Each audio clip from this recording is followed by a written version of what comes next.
وعلى آله وصحبه ومن والاه ومن تبعهم بإحسان إلى يوم الدين. سبحانك اللهم لا علم لنا إلا ما علمتنا إنك أنت العليم الحكيم. yan wa cikin tattaunawar mu da muke yi na wannan barnamiji Ramadan wanda Almajid Center ta shirya, muna tattaunawa akan wasu uzurrurruka, wasu dalilai da za su iya sawa cewa mutum ya sauke azumi. A halka da ta gabata mun tattauna akan man kana minkum maridan aw ala safarin fa iddatu min ayyamin ukhra, wanda yake da rashin lafiya ko kuma wanda yake matafi, saboda haka Allah subhanahu wataala yake cewa fa iddatu min ayyamin ukhra, zai rama ya zo da wani azumin a wasu ranakun waɗanda ba wannan ba. Saboda haka waɗanne ne ranakun waɗanda ba wannan ba na Ramadan ba?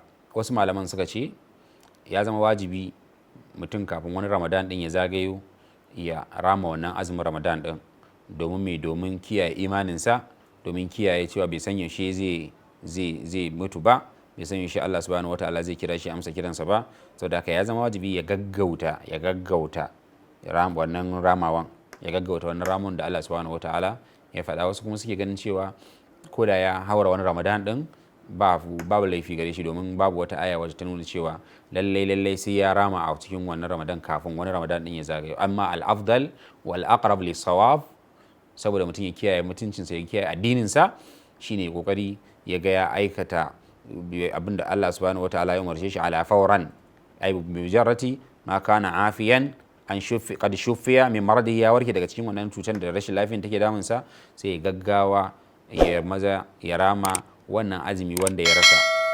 Daga cikinsu akwai waɗanda za su iya ajiye azumi, akwai waɗanda suke mace mai jinin al'ada. Mace mai jinin al'ada za ta sauke azumi, za kuma ta rama bayan Ramadan, fa'idatu min ayyamin ukhar. Haka nan mace waje take jinin haihuwa, ta haihu, saboda haka ta dalilin haihuwa jini yana zuwa musu, saboda haka a wannan lokacin shi ma za ta sauke azumin nan, za ta shiga daga cikin cewa fa'idatu min ayyamin ukhar, su rama azumin a cikin wasu kwanakin waɗanda ba waɗannan ba. Saboda haka waɗannan suna ɗaya daga cikin waɗanda Allah subhanahu wataala ya yi wa afwa, ya yi wa rangwame, cewa za su iya shan azumi, za su iya ajiye shi su rama a cikin wasu ranakun ba wannan ba. Daga cikinsu akwai, kamar yadda muka faɗa, mara lafiya. Daga cikinsu akwai matafiyi yana da dama, in ya ga dama ya ajiye, in ya ga dama ya yi azuminsa. Saboda haka duk wanda ya ɗauka hada rukhsa ce Allah subhanahu wataala ya bashi. In ya ga dama kuma ya ɗauki azima, ya ɗauka ya azuminsa, fala ba'as, zai iya ɗauka ya azuminsa.